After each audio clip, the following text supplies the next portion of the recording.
love I Colin demand telling you. tribute. I love Colin telling you for things. It happens way more than I should allow, but it's fine. Speaking of which, hi and welcome to Blank Bodies, Oh my God. a Vampire the Masquerade V5 tabletop and horror podcast. I'm your host Hunter, and as always, I'm joined by John, it's me. And that one was Sarah. This is Sarah. Welcome to Yeah. the Ministry Deep Dive Part 1. Oh no, I left my doink in the other womb. Did you really? Pause recording. Yeah, Okay, I guess we're gonna pause recording. I'm back and I have my drink. You have your dwink. No, I have my drink now. Oh shit, that was crisp.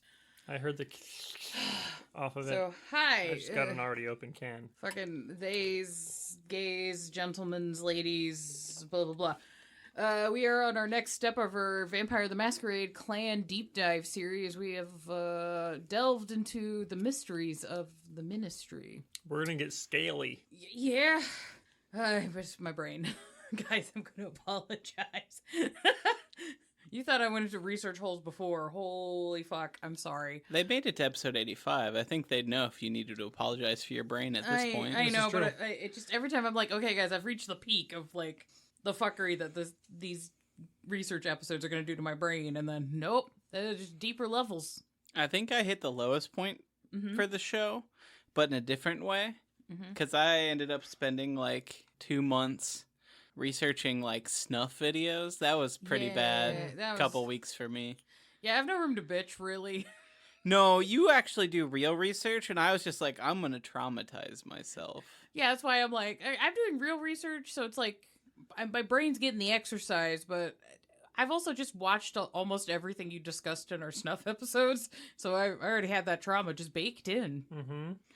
Anywho, so those who don't know about the Clan Deep Dive series, we are covering the various clans in Vampire the Masquerade. The order is being voted on by our patrons, so thank you, lovely people, for that. And we do this in a couple parts. First part, we're going to talk about, like, clan vibes and culture and disciplines, banes, you know, all the fun stuff. And then part 2 is, like, clan history. Woo. And major NPCs and updates for the new V5 canon. Catching us up. Hell yeah, getting us up to there. And then there's a bonus episode. That will be a surprise. Surprise. A set-tight surprise. Surprise! And there'll be a pull-up. It's gonna be awesome, but kind of horny, but also not at all horny. But also super... It's very... The set-tights are just like so Cenobite adjacent. Yeah, Constantly. it feels that way. Yeah. If you're listening to this on release, so there's also a pull-up for the Mhm. patron episode, the 4th episode this month. Yes. And next week, there'll be a pull-up for our next clan deep dive series. So Yes. if you're into voting, god damn, it's a good time for you. Hell yeah. This is freedom. Join up to vote. Hell yeah. So, for those who are interested in the sources for this episode, we have the Anarch V5 Guide, the V5 Core Book, V5 Player's Guide, Cults of the Blood Gods, Clan Book Set Tight Revised, Veil of Night, Rite of Blood, Player's Guide to Low Clans, Lore of the Clans, Beckett's Jihad Diary, yes, I read that fucker again. Libelous and Green 3, Wolves at the Door, 20th Anniversary VTM, Mummy, Mummy 2nd Edition, Cairo by Night, VTM Dark Ages 20th Edition, and Let the Streets Run Red. I manifested this. You kinda did. This was my doing. I figured there wouldn't, I was like, okay, the Ministry is very, like, Egypt adjacent. There might be some, like, ritual stuff, whatever. No, Mummy just, like an unwanted dick pic in the middle of this fucking episode just showed up, and I'm like, well, now I have to fucking... Did the mummy rise and everything? Just Yeah. like a dick. Like, Yeah. yes. I like to think it made Are like a mummies meaty phallic wobbly symbols? noise, like Ugh. It's juicy. yeah, it should be more like a jerky texture. That's what's weird about it. Makes almost a rattly noise. It probably indicates some piercings or something. You no longer wear a uniform. You no longer carry a gun. You no longer need any authority, save that you carry in your mouth and eyes. Now you have recognition. Now you belong. Now you are a shadow, a threat, a nightmare. Now you are a follower of Set. Clan Book Followers of Set, page 9.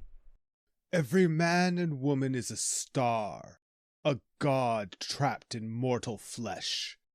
We are not lesser than him, and we don't need his tyrannical law. Spoke Set to his disciples, 12 in number. We will slay Osiris and claim godhood for ourselves. Anarch Sourcebook V5, page 179.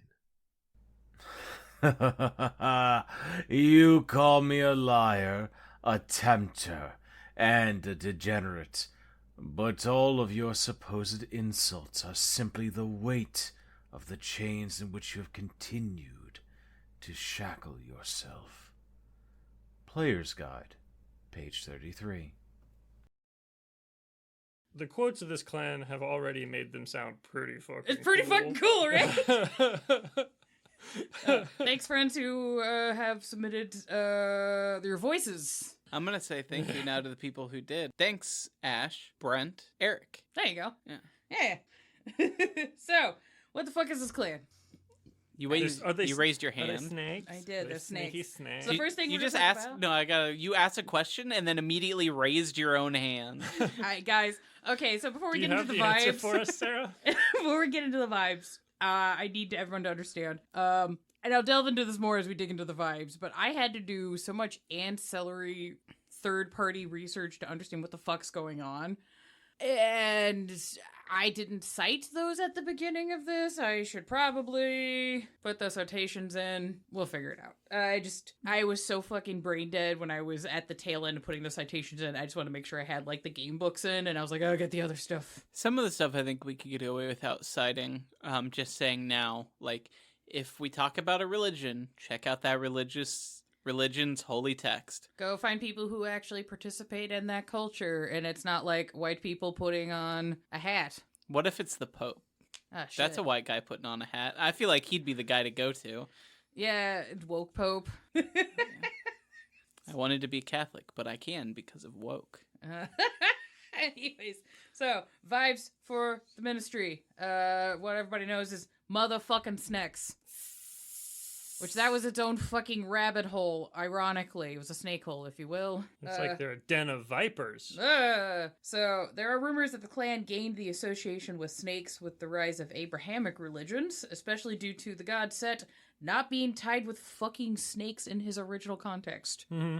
So I went down the Egyptology hole. So Set, for those in the class who do not know, is the ancient Egyptian god of storms, warfare, violence, deserts, and foreigners. Hell yeah. And his symbolism is usually tied into this creature called the Set animal, which is said to, depending on who's looking at it and what time period it was carved, looks like a wild dog, a hyena, a jackal, an aardvark, a donkey, an antelope, a giraffe, a pig, or a fennec fox.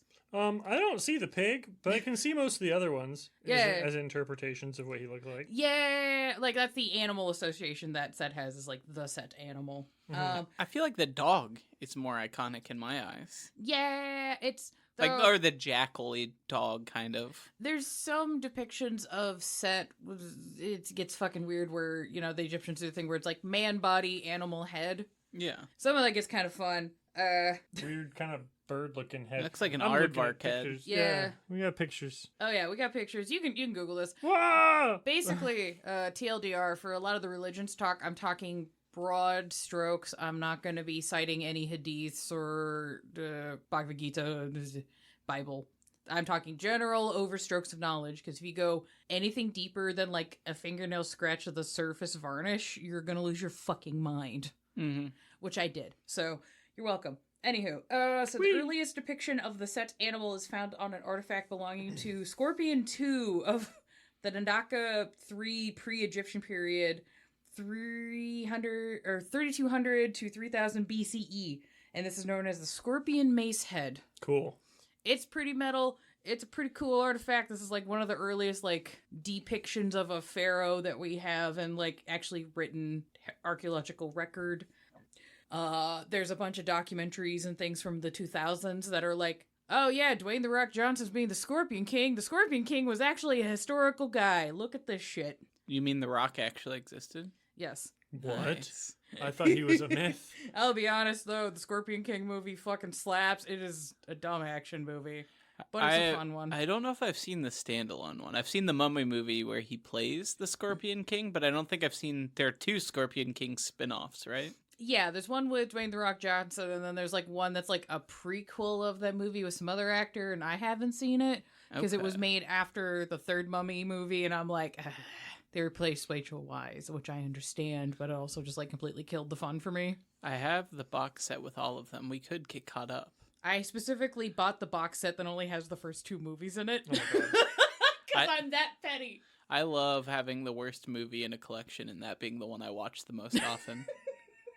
I do love a bad movie, but I alone that it's like right in my bisexual childhood. Anywho, the visual depictions of Set with the animal head man body includes many different animals. 2 of my favorites was a falcon and a flamingo.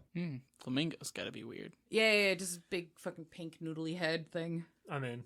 Yeah, it's kind of dope, but also just like imagine your god of storms and it's just this like wobbly flamingo head.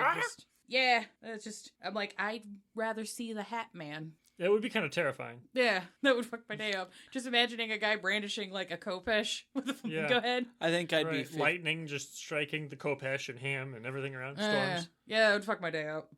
I'd be 50-50. Yeah. There's a 50% chance I'd be, like, terrified. Mm-hmm. There's a 50% chance I would laugh. 100% chance I would die in that scenario. Yeah. But my last moments, I'd just be like, damn, you look goofy, beheaded. Just dead. I've accepted my fate.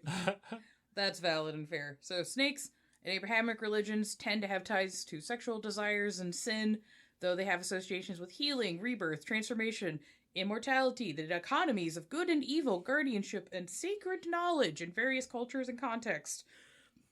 Snake symbolism is another fucking rabbit hole I went down and then realized I don't get paid enough for this shit. I love you all, you're great, but that's too much fluff to get to what the fuck's going on in the game. Wait, are you saying there's a lot of symbolism that has to do with snakes? Oh my god. Yes. I know, Sarah. I literally chopped 2 pages of script for your guys' benefit.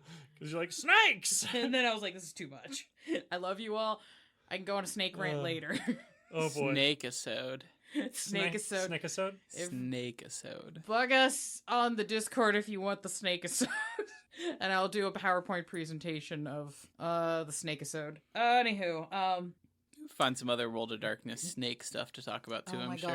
Oh my god. There's got to be like a changing breed or something. It's adjacent. There's so much. Anywho.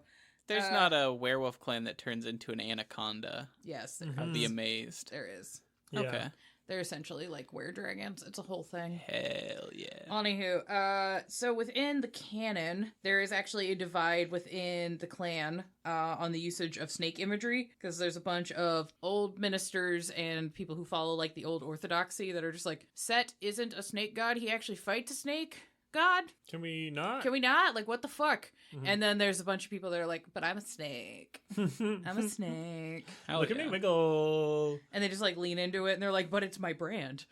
It's kind of like the Christian crosses with the little dude on them. Like some, let's say, types of Christianity find that insanely offensive. And others are like, that's the only true cross. Yeah, and then the other ones are like, what if we have this like naked, hot, yoked guy on the wall constantly?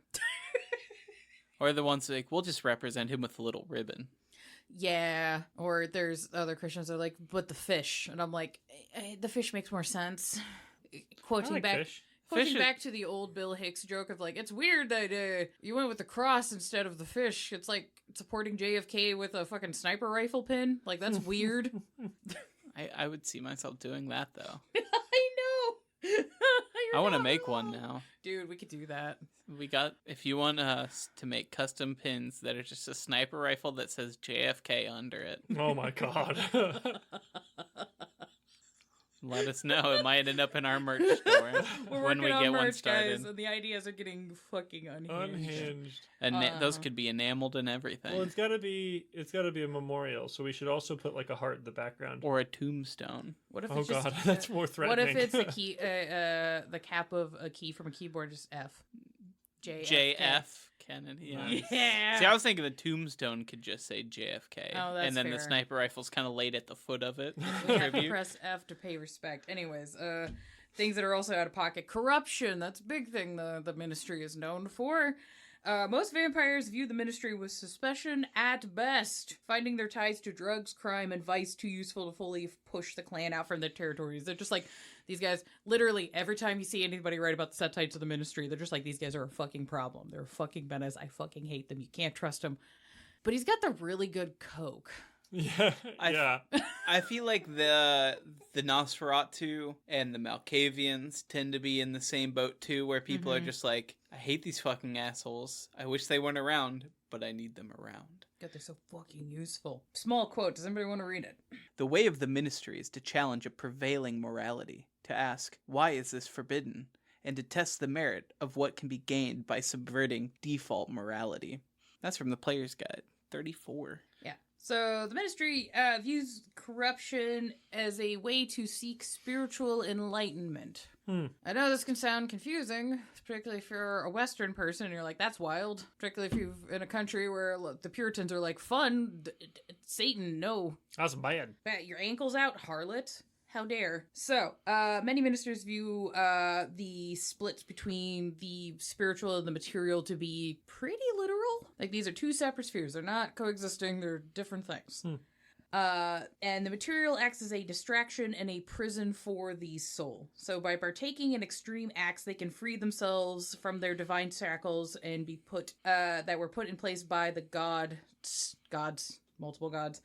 And you can experience true divine power and freedom. It's kind of like a temporarily escaping samsara kind of thing. Kind of, yeah. It's like, you remember our friend that used to just, like, lay in a dark room and just have a flashing strobe right over his face, and you just, like, lay on the couch like that for 20 minutes at a time? Yeah. Yeah, and he would just be like, I'm reaching enlightenment. I'm like, I think he was actually doing it, guys. I think he was hallucinating, as strobe lights can cause hallucinations, but I do believe in him, so. I do. It could be both, though. The hallucinations could be what's bringing him closer to God. Yeah, that's I'm gonna try it. Yeah, that's kind of how with the my ministry- epilepsy. Yeah. Give me some... Oh, God, I forgot you were epileptic. No! Oh, hunted out. Well, if we just put it on your forehead, maybe it won't get as bad. Well, I'm not photosensitive as far as I know, so unless I end up checking off a new box, I should be good. We'll just give him some supervision. Let's go. All right. There are those within the clan that see themselves as guides and protectors against a grander darkness of some sort. That's not an uncommon thing. So you'd be talking to some guy and you're like, yeah, it's just some horny weird guy. And then he's just like, actually, we're delving into the darkness so I can protect you from an even worse darkness. And you're like, what's that? And they're like, well, you have to pay the subscription fee and then I'll let you know. Have you ever seen the movie Hellbenders, I believe it's called? Hellbenders? I feel like you specifically would be really into so it. Familiar. This sounds like a Kirkland's best ripoff of Hellraiser, but go on. No, it's not. It stars Clancy Brown. It's about a group of priests, but their whole thing is that they are one of the last few groups of priests who are allowed to perform exorcisms. And they do so by being terrible people and sinning constantly. And in doing so, they themselves can be possessed by devils. And then the rest of them exorcise that person to send that devil back to hell. You're honey pot Satan? Pretty much, yeah. Okay, I'm cool. super down to watch the fuck out of Yeah, this. that sounds cool. Because I'll be honest, a lot of exorcism movies kind of fucking suck. It's probably the Exorcist series is probably still the top. Even the one that people don't like, I think, is still one of the better ones. Oh, yeah. But...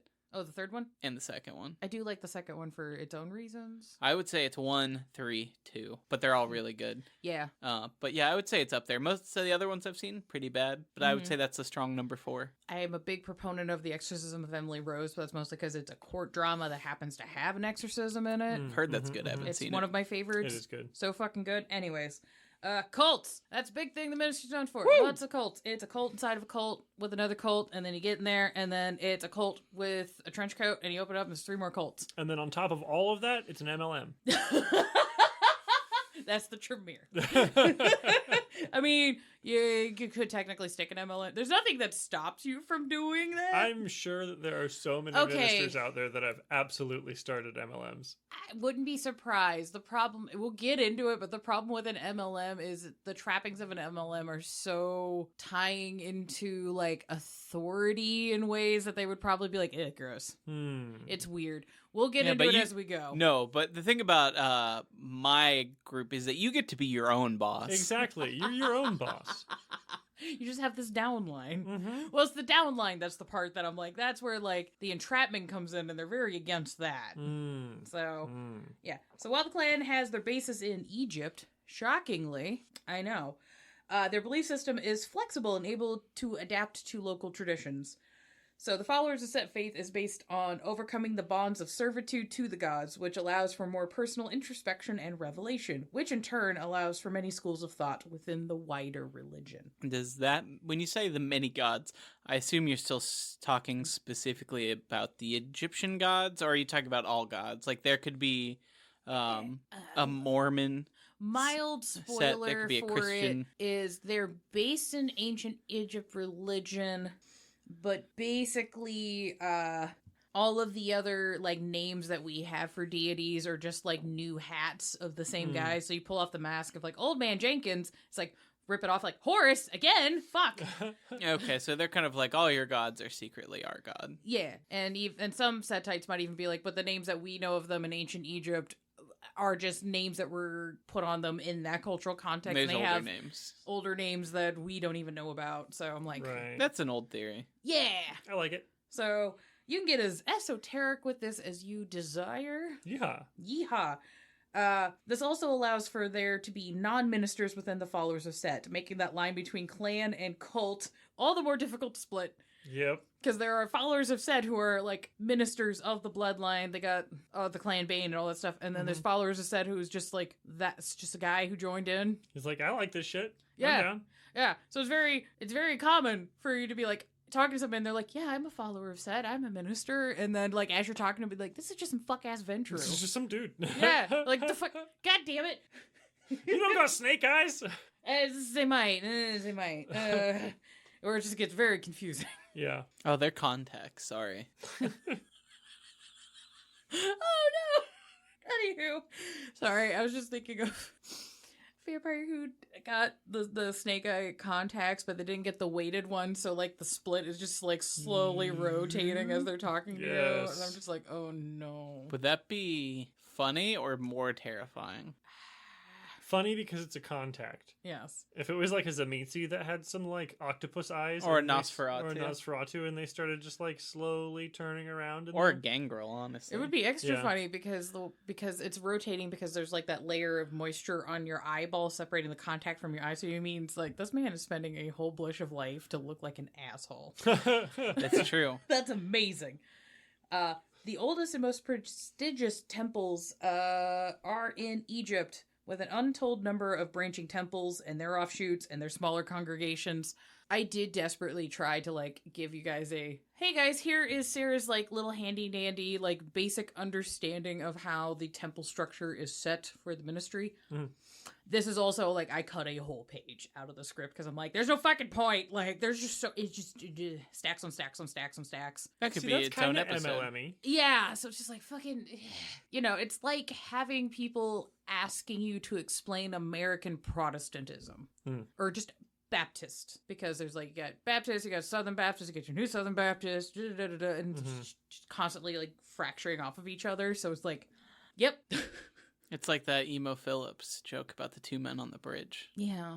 Mm-hmm. Go look that up if you haven't. Emo Phillips, Golden Gate Bridge.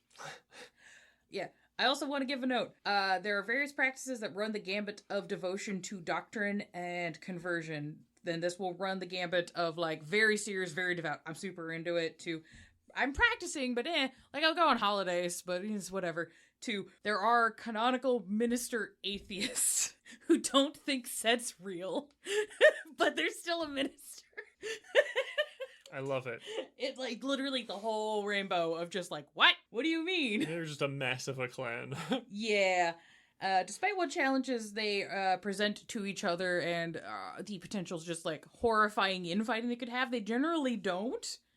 Mostly because they have so much outside pressure, like constantly trying to smote them because everyone goes, snake bad. Right. So all the snakes are like, I guess I gotta be friends with you, even though you're psychotic. Right. And he's like, I hear you too, my friend.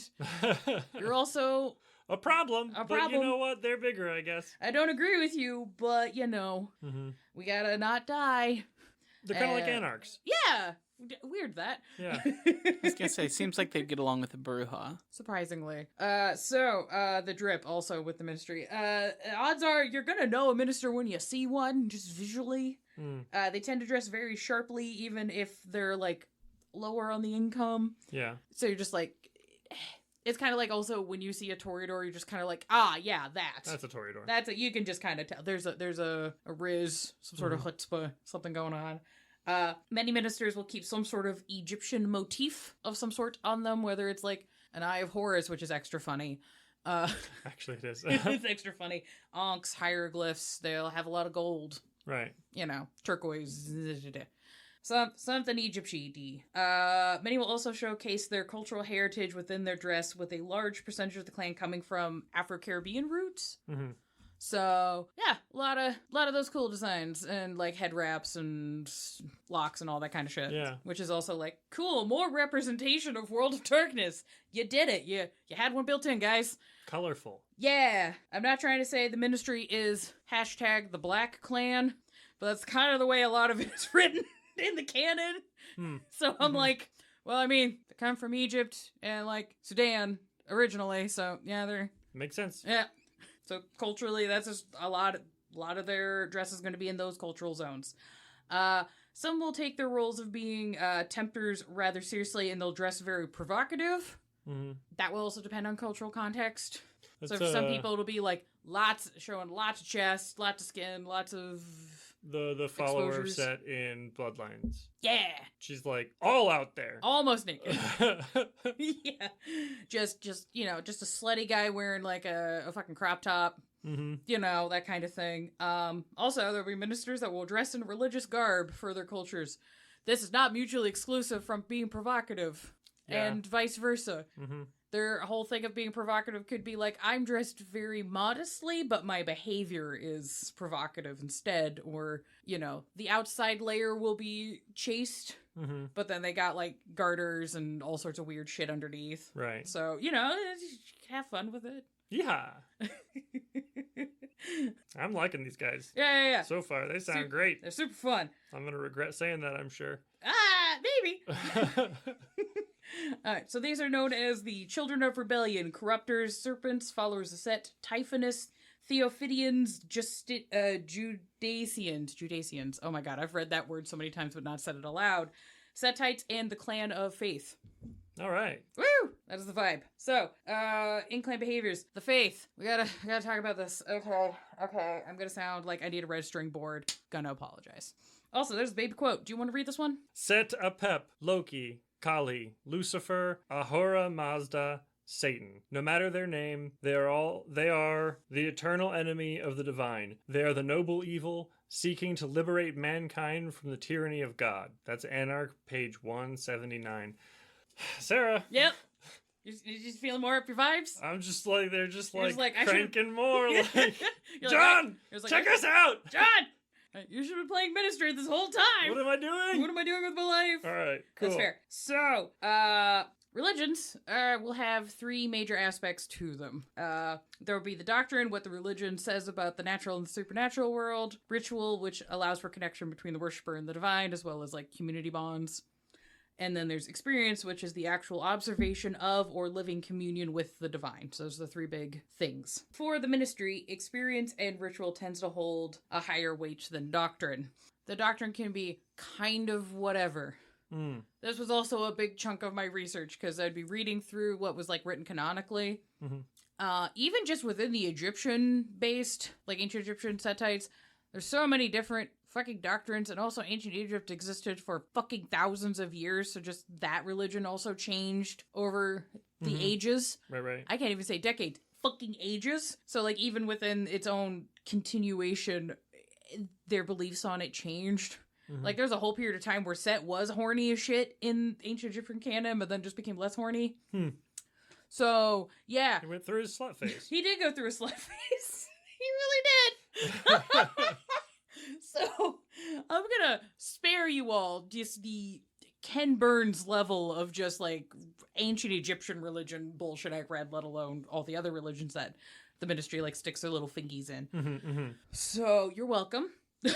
If you all want, the religioning in the context of World of Darkness, let us know. We could put it on the board of episodes potentially in the future. We might touch on that a little bit in the next couple months with some I've got in the works. But it's going to be, we're going to dip our toes into that. Yeah. It's going to be like a dipping our toes into a cheesecake. What? What? I don't know. Why would you waste a cheesecake like that? Mildly firm and cold but goopy. No, that was not... I really wanted to and that joke, but there was no through line there for me. I don't know. It was just the first kind of pie-like object that I thought of. That's fine, I guess. Did you say the first pie or the first pile-like? Pie-like. Pie-like. Why would we be dipping our toes into a pie? Specifically. Do you just want pie? Know. I'm kind of hungry, I guess. We just ate anyways. So one is not able to connect with the Godhead through commandments and text, but through feeling, sensing, and living the spiritual truth. That's kind of a big oeuvre with the ministry. They're more like, you do the thing. You don't sit in a room and talk about whether this thing was written by this guy was correct or not. Instead, you take a pound of mushrooms and run through the woods. Yes. Yeah. Don't take a pound of mushrooms. Don't do it. Don't, please. Have some shiitakes. You'll be fine. That's Those have energy. Okay. A lot of protein. That's fine. But doctrine tends to be viewed as the notations of a fellow believer's experiences with a few generally accepted truths. And these truths may be referred to as Mat, which in ancient Egyptian, Mat is meant to be like true or divine truth, but is also a goddess of truth. Okay. But she's also a daughter of Horus. It's a whole fucking thing. There's a lot. Is it kind of like the Greek pantheon, where there's a lot of this person begat that person, but this person and this other person begat this other god, but somehow that god is also an older person's dad. It gets a little convoluted after a while. It gets a little convoluted. There's a lot of incest. Mm-hmm. No step pharaoh. A lot of that. Okay. Yeah, I wasn't happy with that joke either. But I'm not editing it out. Nope, so. it's gonna stay in there. Our world exists in a kind of primitive ocean called Nun, with the creator Atum Ra having sprung from this void and made the world. Atum Ra is a demiurge. We're back to demiurges, guys. Woohoo! And falls short of the true awe and wonder of Nun or any other kind of what would be an actual universal deity. So this is based on actual ancient Egyptian mythos. The ministers will have several different versions of whatever the fuck this is, these general vague truths that they all kind of mostly agree on, and they might have different words depending on how far away this minister is fucked off and embedded in a different culture. Right. But they might just be talking about all of us springing up from the, primordial goo. Yeah. Yeah, just the way that they refer to Nun and the primeval ocean is very cosmic horror adjacent, and also sounds very much like people talking about the sunless sea in the abyss. So it's very paralleled there.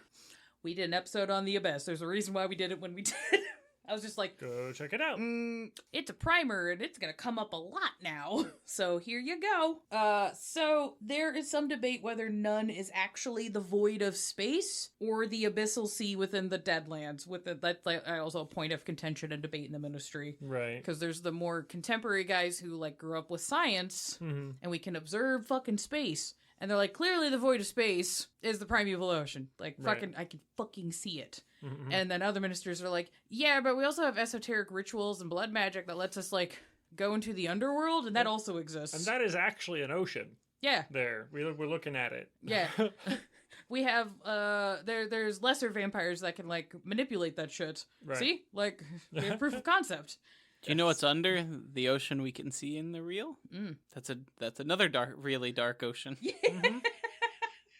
So, Atum Ra created various other lesser gods known as the Aeons, who in turn work together to create humans and the material world that we exist in. Cool. Thanks, guys. Yeah. Atum Ra and the Aeons exist outside of the confines of their religion and are often cited as wearing masks of other faiths.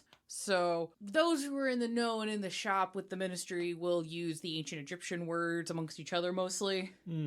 But, you might be out on the streets and you're just literally could swap this out for Neo in the Matrix logic. Right. To convert people in. The deep state. various other like Buddhism like ideas of like, oh yeah, you reach nirvana, and reaching nirvana would be going into the primeval ocean. Right. Da da da da. So saved you guys about. That's also another page of the script I ripped out. So Whee! there you go, guys. Save some time there. I'm sure it's in there, but I'm sure, especially them all being vampires, I'm sure some of them that have replaced that last step with Golconda. No, Golconda's not the goal. Well, no, what I'm saying, some of them might. No, yeah, we'll get you there. In the same way they're saying, like, oh, we can get you to Nirvana. It's the Sunless Sea. Yeah, it's just for the ministry, achieving Golconda, working towards Golconda, but working more towards the goals of the Aeons, because reaching this, like, peak humanity ties you into, like, societal standards in the material world. So actually Golconda's, like, the worst thing. But they would... But what I'm saying is they would sell it to others that way. Yes. As they would corruptors. lie about it. Yeah, same steps, other direction. Yeah. Yes. So with the idea of the Aeons and Atumra, it's not so much that their identities are tied in with specific names and iconography. It's just they kind of exist as archetypes, and these archetypes will shift depending on where they're set in time and space and culture. Very Jungian archetype-y kind of thing. Cool. So Set is canonically often also referred to as the Dark God, Typhon, Mars, Bacchus, Pluto, etc., etc., etc. Ra will be referred to as Kefri, Aten, Jehovah, Brahma, so on and so forth, so forth. Osiris is interchangeable with any kind of deity that dies and comes back. Just any of them. Yep. Maybe Jesus. Technically Jesus, yeah. We'll get to Jesus. Darth Vader. Oh god, a minister who's really into Star Wars. He It would doesn't- work, though. It would work. Does he come back, though? I mean, he's a ghost afterwards. Does that count? Well, at that Well, I point, when think he's a that- ghost, he's become one with the primordial ocean. That's fair. And he comes back in his spiritual primordial Yeah, ocean or I guess form. I suppose he would be in with the duat. Yeah. Or, I mean, I'm just saying, I'm sure he at least had one moment of dying while he was just a piece of beef jerky. Yeah. They probably had to resuscitate the homie at least once. Oh, yeah. Many. Yeah. No, that's bad. And Horus, for those who are not aware, will be interchangeable with any kind of divine right kings, nation states, rulers, autocrats, that kind of thing. So I will be talking about things mostly in the ancient Egyptian canon just to keep things straightforward, because if I start slipping in every other possible fucking option, you'll go cross-eyed and you'll hate me. Because I hated myself because I did that to myself several times.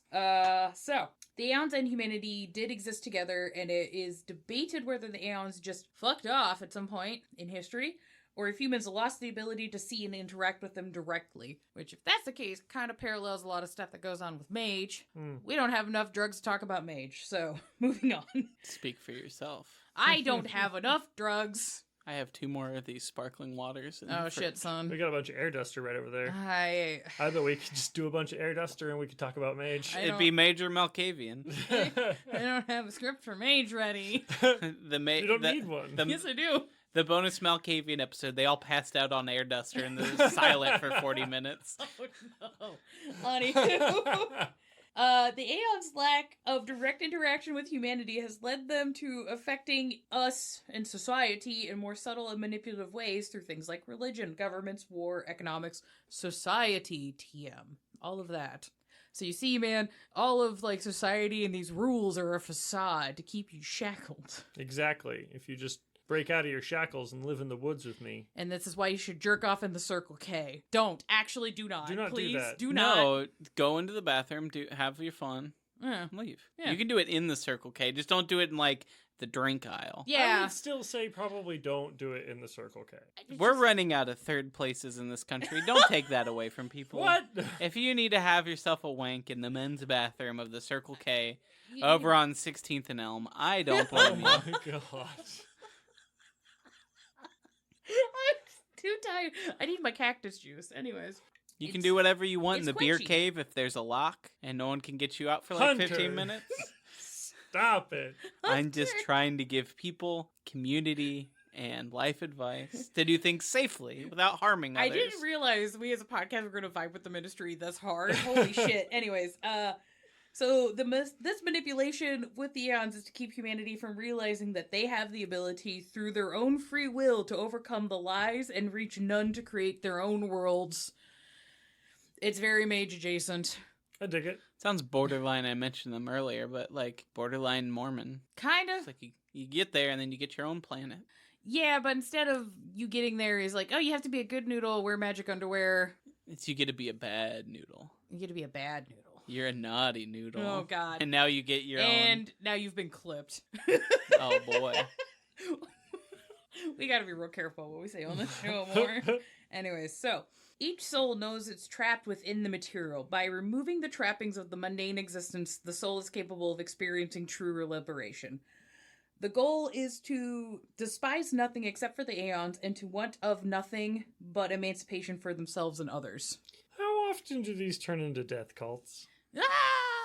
Surprisingly more and less than you would think. Because you're like, there's a lot. And then you look at it like on the pie chart and you're like, not as many. Not as many as you'd think. All right. Just because you're removing the trappings of mundane existence doesn't mean you're removing existence. It's more of like give me or give away everything you own. We also just recently were talking about how they were literally saying like your soul is trapped in a material body, and giving that up is how you go forward.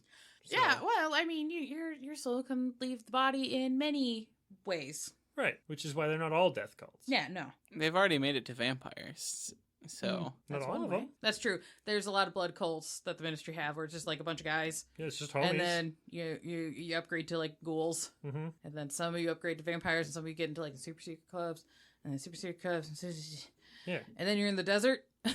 And wait, where did I get here? How did I get... What happened? Anyways, so devoted ministers on this path will seek out taboo acts along with acts that feed into their own desires in hope of breaking free of the power that these have over themselves, along with guiding others through this process. So it's a combination of like, yeah, I'm gonna be breaking the rules. Also, I know I'm super attached to drugs. I don't know. I'm just gonna pick a classic. Mm-hmm.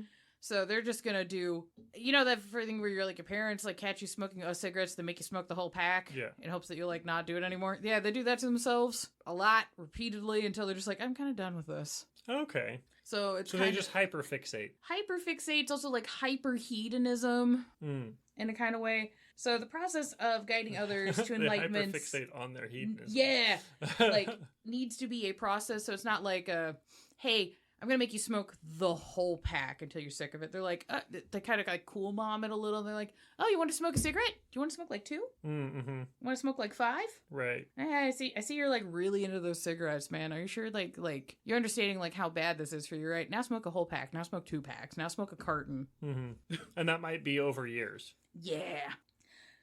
There are many ways to mimic these practices for their own selfish reasons. Also, that also just muddies the water a lot for the clans, because there's like the devout ones that are like, it's almost like a primitivist religion where they're like, I need to experience a lot of like pain and ecstasy and all these kind of things so that I can like break through and get to a divine realm. And there are some ministers who never quite get to like that enlightened path, and they're just like, look, I like fucking and sucking. Mm-hmm. I am here to fuck. I am here to suck, and that is, I am here to suck blood and fuck forever. Right. And that's all I do. Right. So I moved the phone. So you got anything from like those homies that are bungee jumping with suspension hooks in their like backs, to homies that are just like party. Yes. Party. They're like the king. They're like if Andrew WK didn't care about legality or society at all. Yeah. Okay. Just a raging torrent of just like fun and whimsy. Yeah. But it never stops. He's got a pretty positive message. I feel like he'd borderline be on the side of the Aeons, though. Well, that's why I said like, to a problematic level. Yeah. Yeah. Yeah. I think Andrew WK himself. Yeah.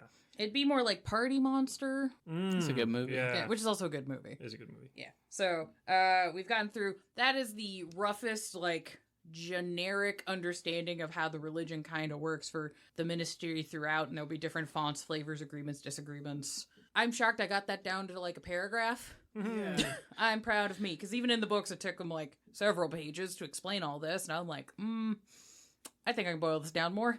To save Sarah a couple pages that she edited out, you could pretty much take what was said there and just kind of drape those trappings over any other religion, and you've got your Setites from that region if you want them to be. Yeah. Like, it seems like they'd vibe pretty hard, also in a more modern sense, with kind of like the spectral trickster archetypes and maybe even like chaos magic a little bit. Oh, yeah. That's a messy pool to jump into there That- as far as discussion of it goes. But That could work, honestly, though. Because, yeah, a lot of Chaos Magic's thoughts on just, like, you with your own free will are able to alter your reality and the world around you. That's literally kind of what they're teaching, so. Ufonauts. Ufonaut? Yeah. I want a follower of Set with little googly antenna. like clearly fake ones. Yes. Yeah. Oh, clearly fake, like a headband that has them. I would not doubt that there is a just blood cult of Setites, because there is canonically a bunch of Setites out in the southwest of the United States, just kind of vibing. So there's probably some around Roswell that are just like, I can freaky fish some of these mortals. They're like, it's the aliens, man. You're like, but the aliens are Set. Yeah. And they're just like, shit. What? I knew it was the pyramids, bro. Oh, God. They have them. They already have them. Don't get me started on this ancient alien. Later. We'll talk about it later. Or the weird Trustafarian, like, New Age, like, modern New Age movement, though. Even the 90s New Age movement was a little different, but... Like, the modern ones, they could definitely take advantage of that very easily. Oh, yeah. Oh, yeah, especially, like, the crunchy to whatever pipeline, because I feel like if you start crunchy, it is very easy to just kind of direct you into other things, as long as it's vaguely esoteric. Right. Yeah, as long as you have, like, NOS balloons and, like, granola, you can get those people to do anything. Hell yeah. It's like, oh, man, I get to eat, like, homemade granola and I don't have to wear shoes. Sick. And I'm like, this is just a grocery store. Leave. I don't do that. I do both those things most days. but you're home. I also bathe. You do. So you don't it's drink. called life balance. And you don't drink raw milk. Or my own piss. Yeah. That's big for them. That is. A thing that's big for people is Setite holidays. Whee! There's multiples. While they will pick up whatever is customary for the local area, I'm here for a Setite Christmas. A Setite Hanukkah. Be good times. Could be times. A Setite Eid. That actually won't happen. The ministers have a lot of problems with Abrahamic religions, but I think a Setite Christmas is just very funny. Yeah. Anyways, the ministers do tend to observe major holidays based on ancient Egyptian calendar. So they celebrate the murder of Osiris, which is on the 107th day of the Egyptian year. Okay. That's just a holiday for, like, he's dead. Fuck yeah. So that could just be, that goes along with Christmas too anyway. I feel like that one's cool to celebrate. Like, I don't know, if one of our friends got hit by a car and died, and then, like, he was back a week later, you might turn that day he died into a holiday. Like, we're having fun with it now. Yeah. Like, that sucked. But hey, what's up, dude? Yeah. If So, that happened to me, I would Yeah. just throw a party over it. Okay. I guess the equivalents on this, like, hey, Osiris got murdered. Sick. As a holiday, it would be like if Andrew Tate got hit by a bus. And then we're all like, what if he just partied every year he got hit by a bus? But that means he'd have to come back. That's true. Now, Or- see, I'm sitting here wondering how close I have to get Skipper to death Before- for him to recover, but think that he died so we could get an extra holiday every year. How are we going to make a Blank we Bodies can holiday? barely handle Yeah. his birthday because it's birthday month. It's true. Yeah. I've taken it down to 2 weeks. You have. Thank God for that. It's great because I still only acknowledge it one day, and that's the really special day. Because everyone else is celebrating. I'm like, have fun. Happy birthday today. And that's when you know it. Oh, that's when you know it really that's- counts. It's the That's what apex matters. of Yeah. the Right. birthday celebrations. Yeah. Yeah. There's also Holy Week, which lasts the last week of the year of the Egyptian calendar. All right. So on the 5 nights, the 5 major nights, the event will include prayers for the end of the world and doom for the gods. Woo! There'll also be reenactments of scenes from Set's life and unlife, sharing what steps they've taken to ensure the fall of the Aeons, and swearing new pledges to further these goals. So, Sounded- Setite New Year's. What? If you just replaced Aeons with, I don't know, like antediluvians.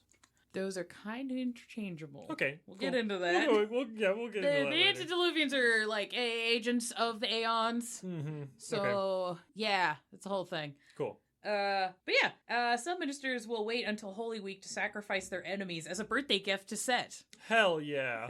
That's great. It's also the birthday week of Osiris, Isis, and many other gods. All right. Things that happen when your entire religion is based on incest, so a lot of people get born at roughly the same time.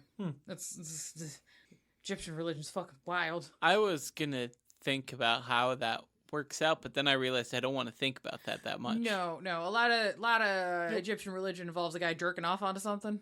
And then bam! And oftentimes it's his sister. But they all have to do it about the same time of year. That's why Yeah. that's why them being born around the same time and the incest part didn't click for me. Is it just because they like to do it on their birthdays, so it becomes cyclical? How else? I don't understand how that leads to it being the same day. It's I spring. am not Spring an- is the time for horniness, and so everybody fucks. Not an actual Egyptologist. I couldn't tell you. It's your birthday. You know what that means. Time for the family to fuck. Like, I don't Yeah. get where the connection there I had to is. stop myself from making a zip noise because they did not have zippers. They would lift a muslin flap, I guess, of fabric. That was a wet flap, John. Well, given the current activities we're talking about. That's fair. So the last major Setite holiday I want to talk about is the Eternal of Sirius.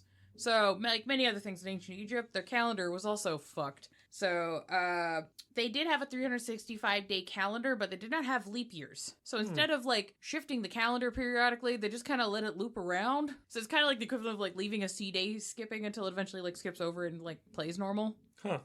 So for this solar cycle to cycle through and actually get the calendars, like the new year day one to actually be on what day one would be if the calendar had a leap year, takes 1,460 years. Oh, okay. This cycle is called a Sothic cycle. Mm-hmm. So if a minister survives long enough to live for a full Sothic cycle, they become known as a Djet Sopdet, or a Methuselah. Oh.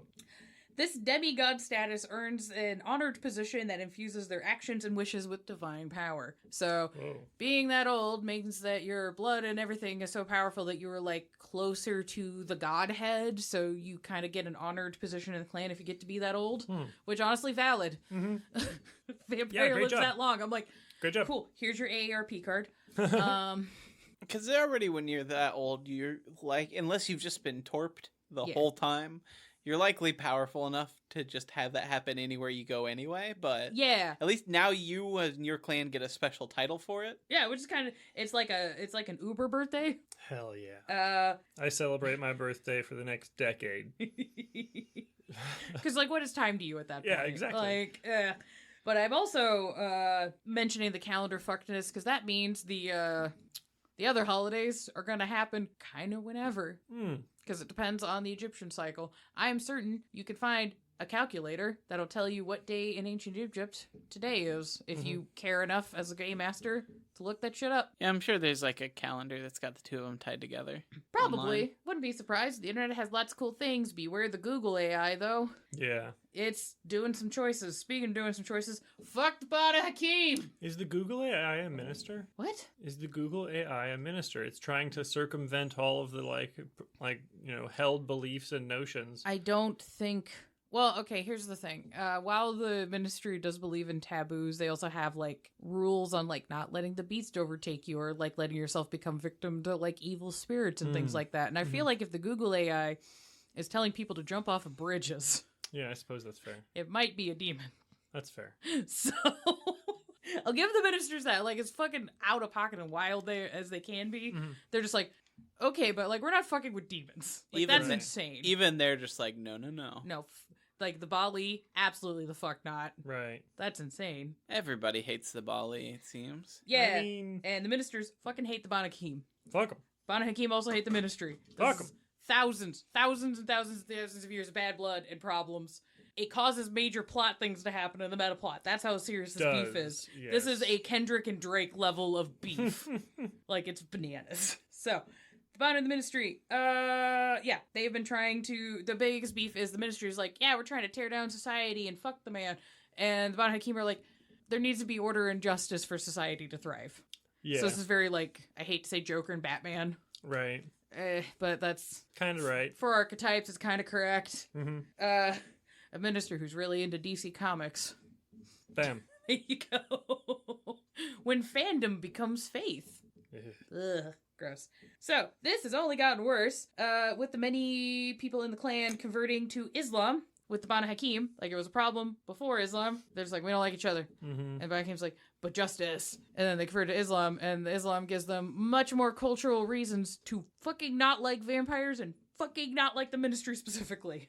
Yeah. And the ministry's like, oh, so you just willingly subjected yourself to being active agents of the Aeons. Go fuck yourself. Right. So, more beef. The Ashira referred to the ministry as the Walid al-Set and have basically a no-tolerance policy for them, seeing them as blasphemers.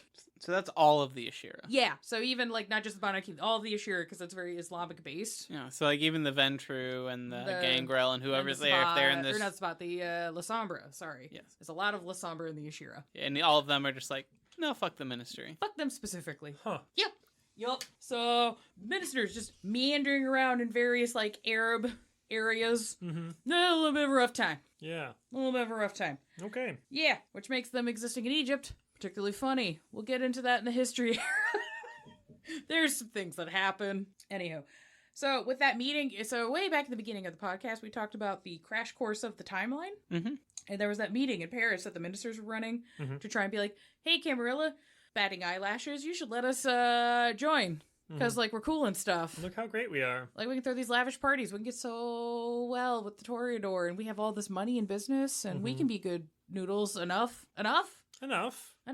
Look, I've been to Toreador parties. They're just as debaucherous, okay? I mean, maybe not quite as... I was trying to give it to them. like a Toreador wishes. Look, you gotta stroke their ego. I know.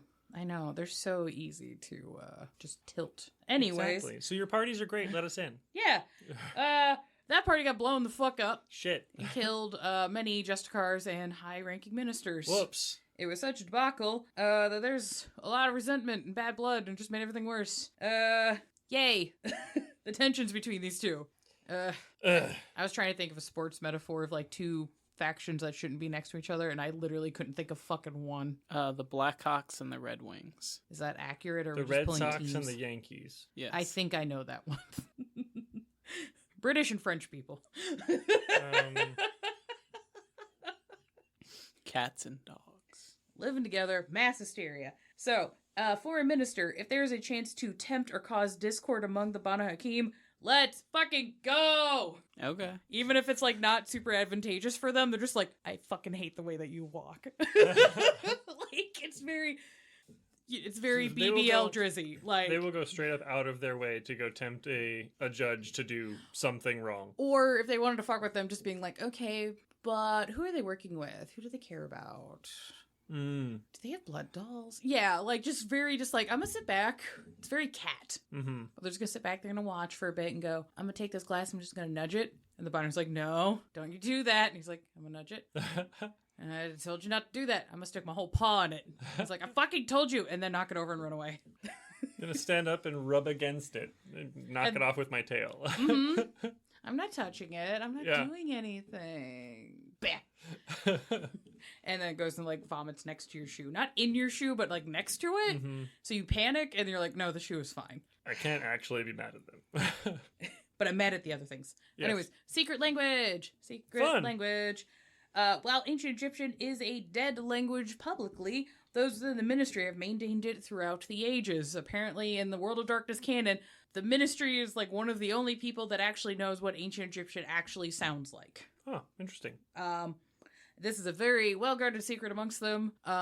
Even if you're, like, a baby minister, they won't teach you, like, the whole language. They'll, like, you'll be learning ancient Egyptian, and then somebody will be like, oh yeah, no, the way you pronounce the word is actually this. And they'll slowly kind of get you up into it as you prove yourself worthy of understanding, like, the divine word and Right. yada yada yada. So, I would imagine there's other clans even.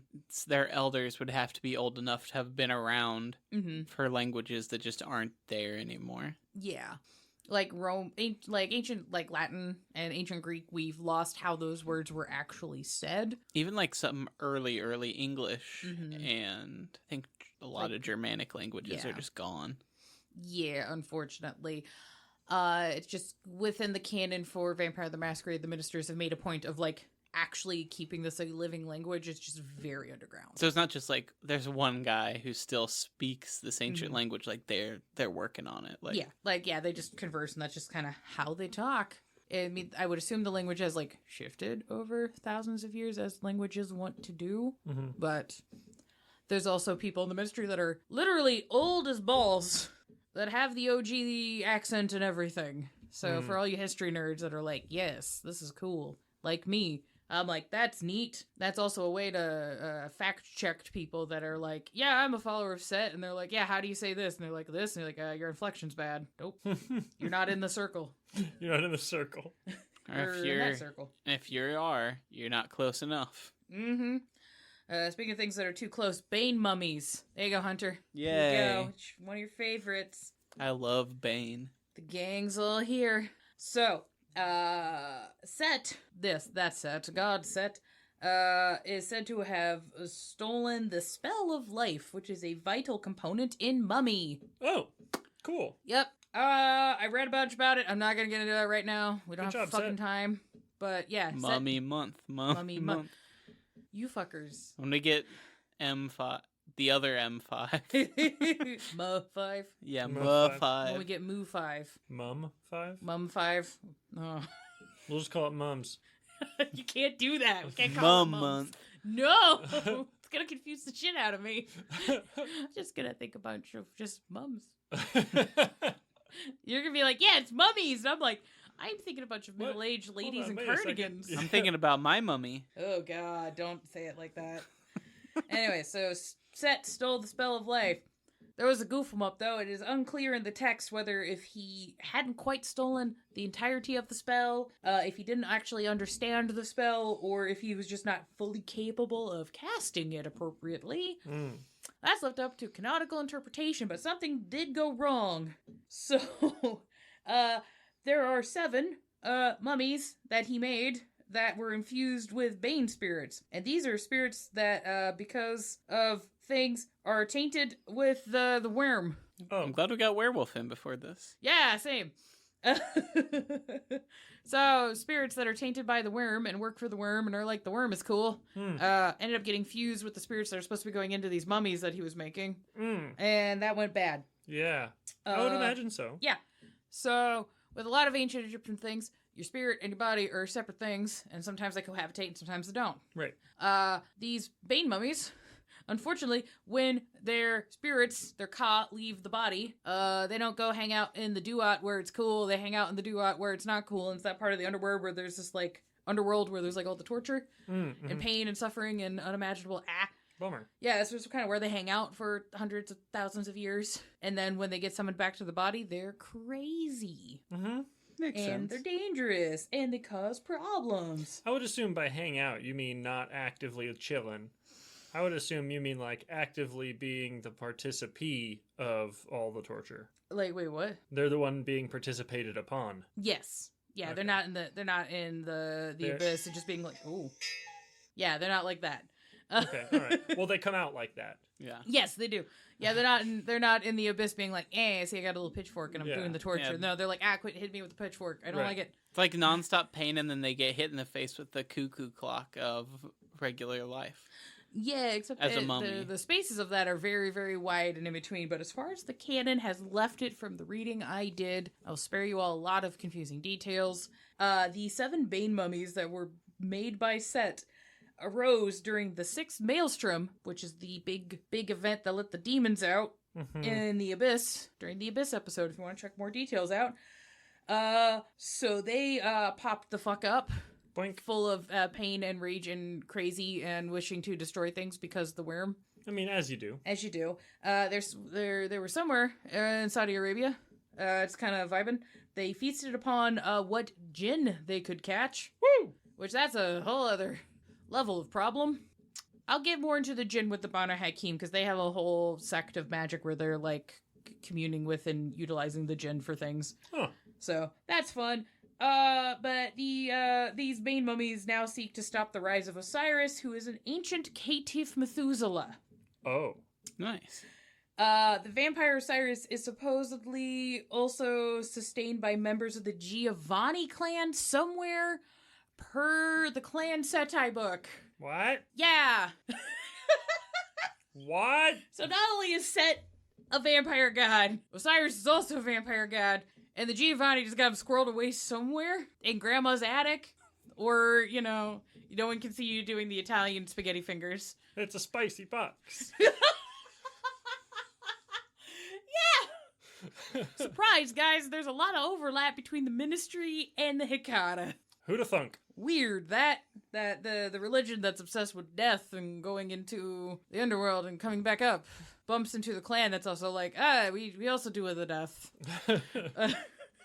I should feel bad about doing that accent, but I don't.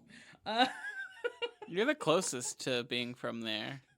You're in the least trouble for doing it. That's fair. What, just geographically? Yeah. Yeah. I'm technically European, so like it's fine. I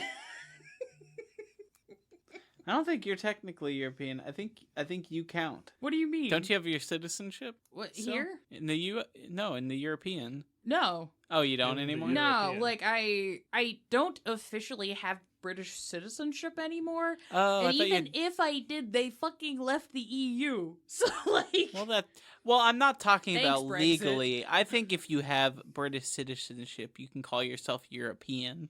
don't tell the Brits that. I don't care. They can hear it. They know, it's fine. they can toughen up a little bit and agree that their continent exists within Europe. just physically, like you throw Physically. a stone and just hit Denmark. Yes.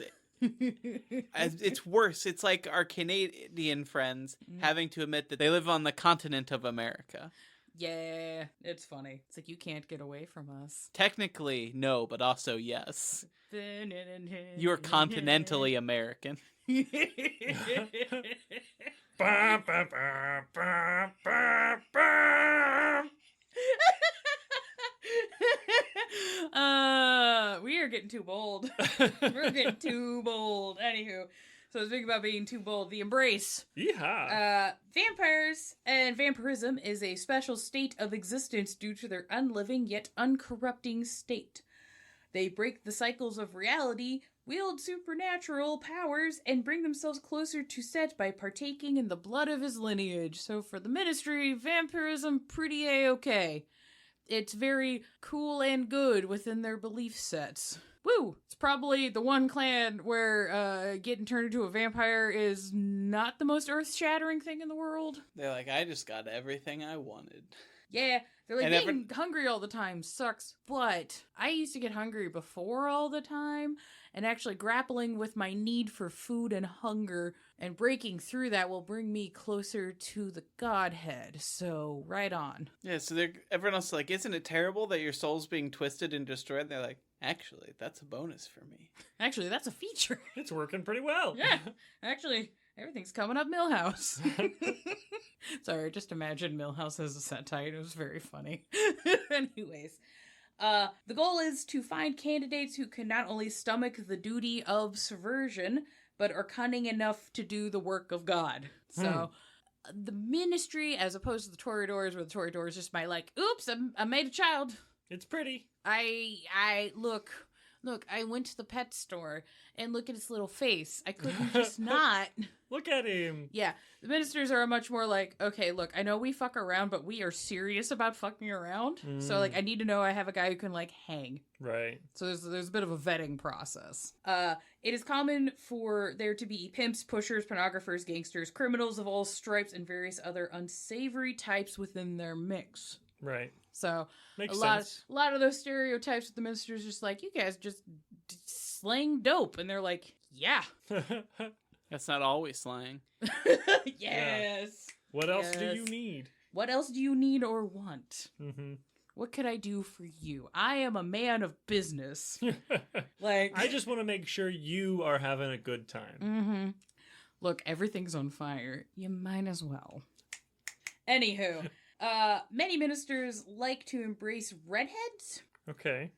when they get a chance due to the fact that Set is also a ginger. Ha! Love it.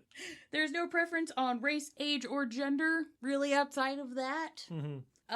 Though it's funny, and embracing redheads for the ministers is also a subversion within their own culture, because typically in Egyptian superstitions, being a redhead was an ill omen. Oh, interesting. Okay. Which is common in a lot of cultures, because redheads, very fucking rare, shouldn't happen, particularly when you're that close to the fucking equator.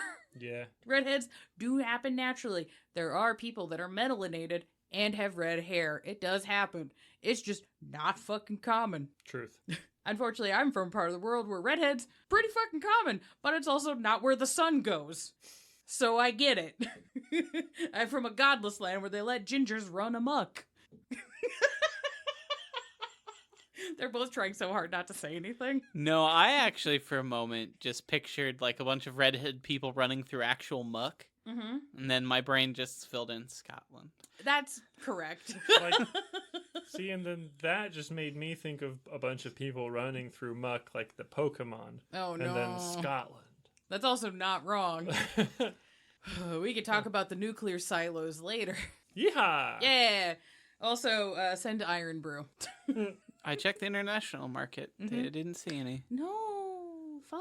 I was going to get some for the group. Oh, that would have been sick. Surprise all of you with a brew I for would the have show, cried. but I cried at Christmas when our friend bought me those packs for Christmas, and they're like, yeah, they're at the store now. I did cry. Like, unironically. I'll admit it. I'm man enough to admit I have emotions. hell yeah, dude. About soda pop. Anywho, once the embrace is done, the fledgling is taken to the local or preferred temple for initiation. This sounds not, I mean, could sound good. It's Generally one of those. doesn't sound good. They probably sell it as like, yeah, it's gonna be a good time. It's gonna be like a bunch of hot goth ladies with like snakes and shit. And you're like, fuck yeah, that Let's sounds do hot. it. And then you get to the temple, and it's a long process that is torturous. It involves fire and swords and blood, and then a recovery period in the healing darkness somewhere. They just kind of yeet you in there.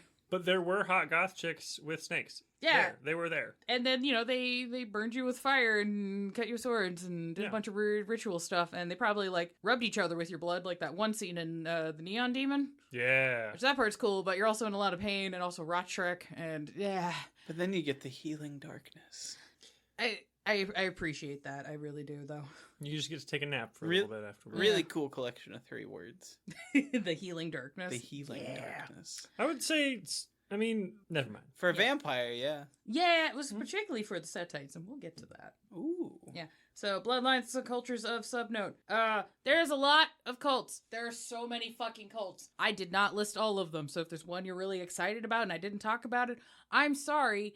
There's so fucking many. There's a bunch. That are canon. There are more than 4. There are more than 10. Yes. Yeah. And then there's the ones that people just make them the fuck up. Because why not? Because why the fuck not? It's your game. Do what you're going to do.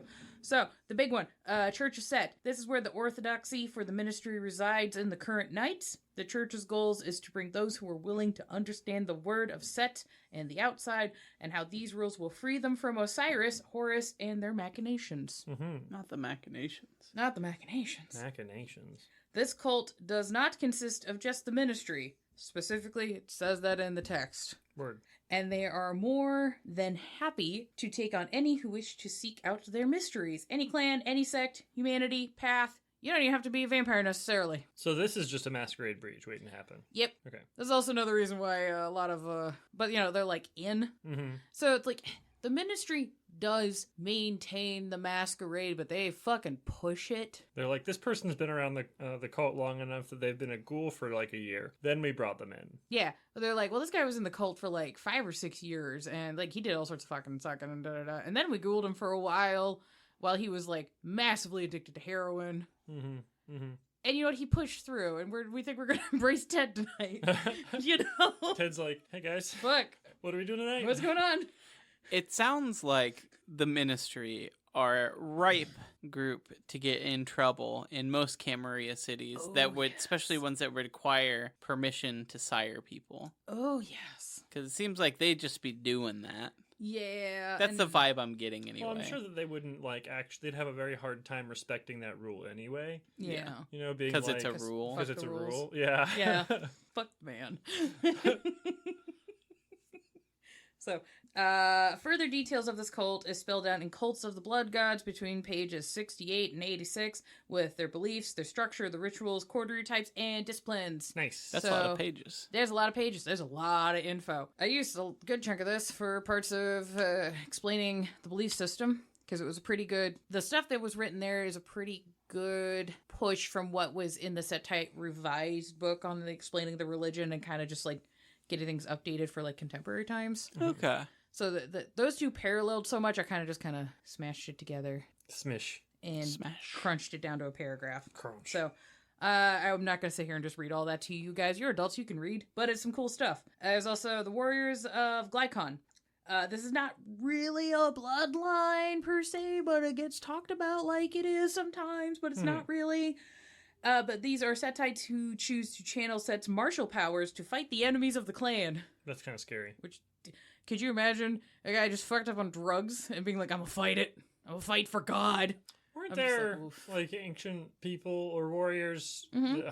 They did, like, a ton of fucking hashish and stuff like that right before fighting? That's where the term assassin comes from. Yeah, the hashashins. Yeah. I know there's a little bit of fable being mixed with history there, too. Yeah, I would need to do some reading.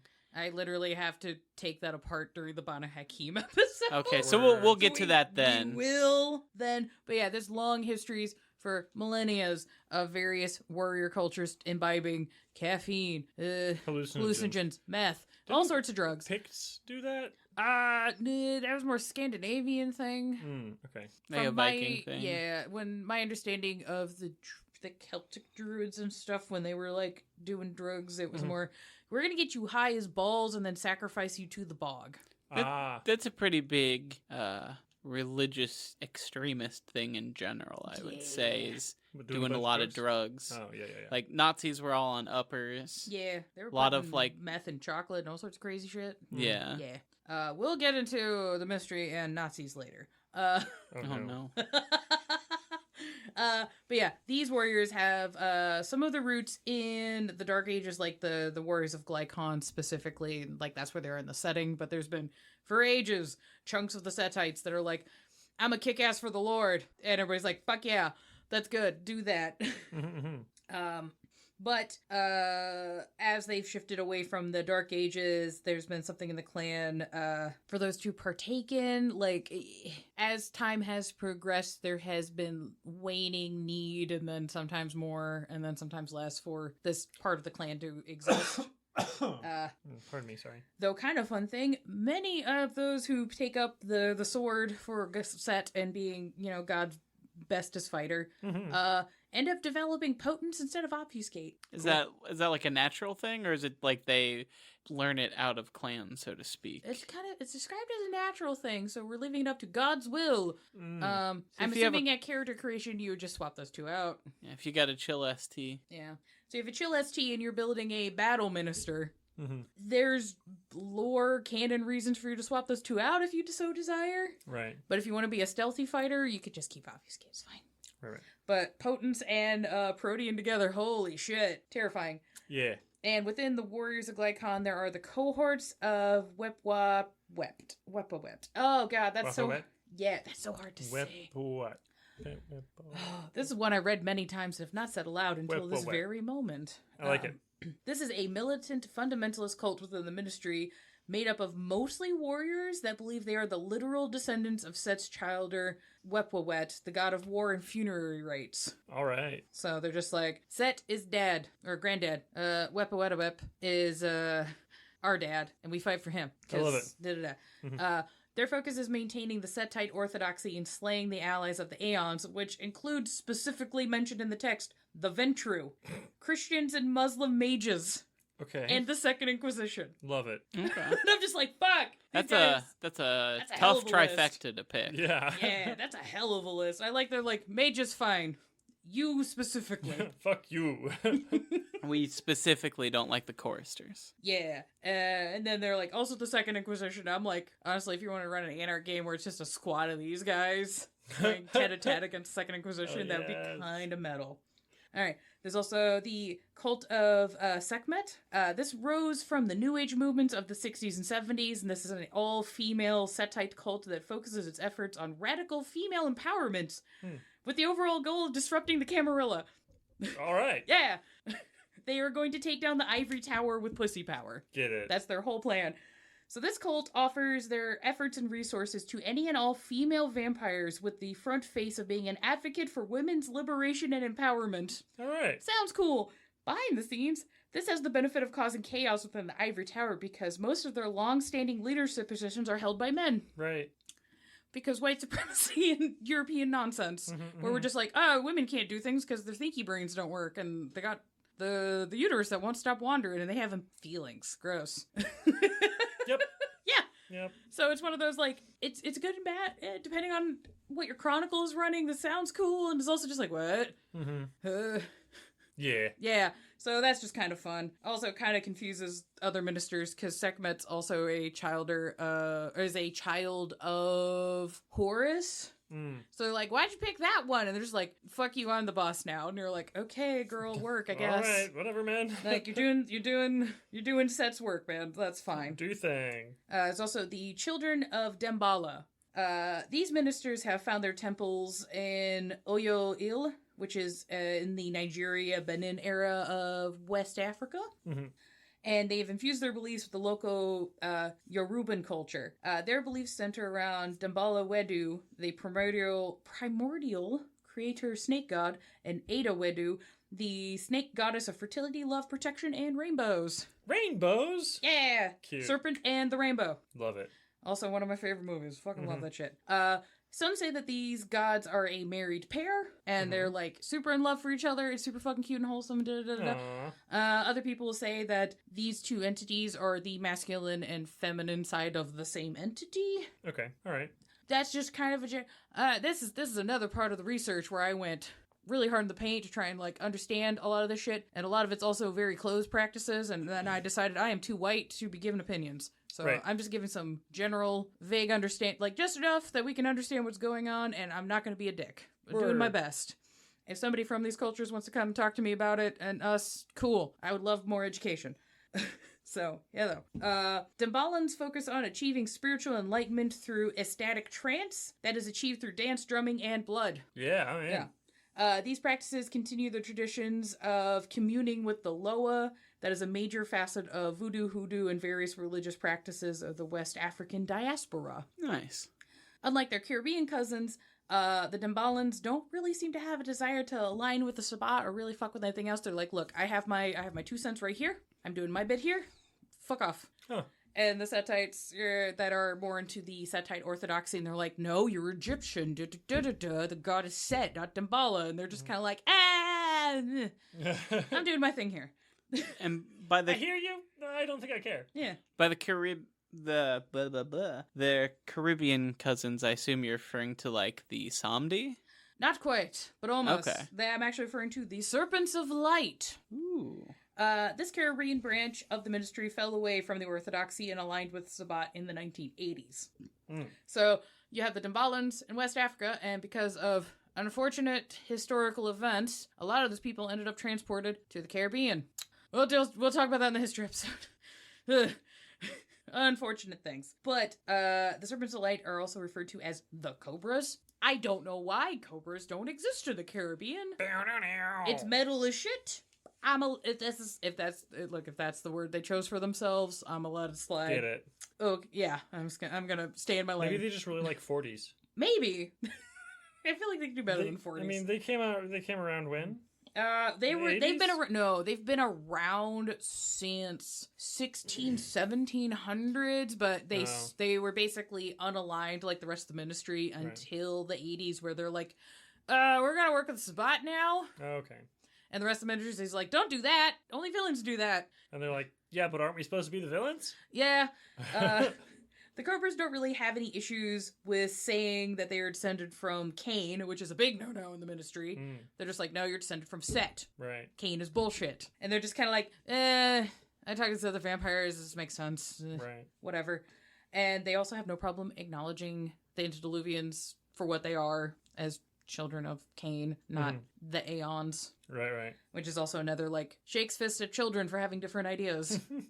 Problem. But they mostly work with the Sabbat and desire to not end up as food. Yeah. Makes sense. Yeah, they're in the part of the Americas where there's like a heavy Sabbat influence, and the Sabbat's like, hey guys, so Cain's a problem, and then all his grandkids are gonna wake up and eat everything, and that's bad. And they're just like, yeah, I like not dying. I'll help. Yeah, that's the extent of We'll it. They don't figure it really give a fuck about the Sabbat Camarilla. They're just like, I want to not die. I live here. That sounds like a not pleasant way to go. Yeah. So the Serpents of Light continue their Voodoo religious practices, combining several traditions from Palo Mayombe, Santeria, Catholicism, believing that any person powerful enough can descend to godhood. Okay. So if you're the baddest bitch, you can do the thing. Right. You don't technically have to go through all of the esoteric circles and secrecies like the other parts of the ministry will do, which is also another reason why the ministry orthodoxy is like, God damn it, these serpents of light, you dicks, get in line. And they're just like, fuck you, dad. Mm-hmm. So there's that. And also compared to their African cousins, they tend to be practicing in beliefs that they can attain power through the material world. Okay. So they're like, well, if I have money, that means God wanted me to have it, which means I am breaking down. It gets very akin to that, like, oh God, what's that gospel where it's like, oh yeah, if you send me $1, that's prosperity. Prosperity gospel. It's kind of like that, but with voodoo and hoodoo. Okay. Gross. Which can be good or bad, and there's some. I'm trying to not speak out of pocket. This is not a cultural context I have. Fair. But there are practices within these cultures where, you give libations of like money and alcohol and material goods to appease or attract Loa or pay them for doing work for you things like that. So it's kind of... In that context, cool. In prosperity gospel style, a lot of that gets very predatory. Yeah, super does. And the ministry's not above using that. Exactly. So there's that too. That's why I said gross. We're still vampires. And we gotta pay bills. Exactly. It's like, Set's cool, does not pay the electric bill. No, he doesn't. There are some of the Samdi, who are a branch of the Hekata, that have aligned with the Serpents of Light as opposed to joining the Hekata, because they're just like, I don't like these weird Italian grease fuckballs. Mm-hmm. Like, they're assholes. They just showed the fuck up here and started trying to boss me around. Fuck it, I'm gonna stay on my island. Right. And keep doing what me and my friends have been doing. Fuck this. We've been doing this for 200 years. Yeah. Leave me alone. So I was kind of right. You were kind of right, yeah. But not completely. Got it. So it's like, there's crossover here. There's a weird amount of crossover with the ministry and the Hekata in ways where they're like, they vibe, they chill, but they don't really seem to have problems with each other, but it's because they both just kind of stay in their own lanes. They just both happen to deal with dead shit sometimes. Okay. And sometimes due to cultural things, parts of the Hekata will be like, I'm more comfortable over here versus over here. And there might be, because they're both doing crime things, they might have good business working relationships. Right. Because they're like, hey, you got some hookers in my casino. Well, you got some casino in my hookers. What if we were best friends? Sounds great. Stop trying to corrupt my cousins. I need to fuck them later. And I can't fuck them if you've already fucked them. I'm getting them warmed up. So it sounds like if you wanted to play a Samdi with a more traditional Caribbean theme, you could stick them with the Serpents of Light, and they have a little less of the Hekata. We haven't gotten to yet, but a little less of their vibe and a little more of like... Yeah, you could, I would say if you're playing this at the table, you could build a Hekata Samdi character and then stick things from the Church of Set on top of that. Yeah, because it's confusing, but I think that's why they changed the name. Mm-hmm. So the Church of Set is the cult, and the clan is the ministry. Yes. So that way you're not like, no, I'm a Setite. That means, no, that's my clan, not my religion. My religion is also Setite, but that's... that's neither here nor there. That is not what we're discussing at the moment.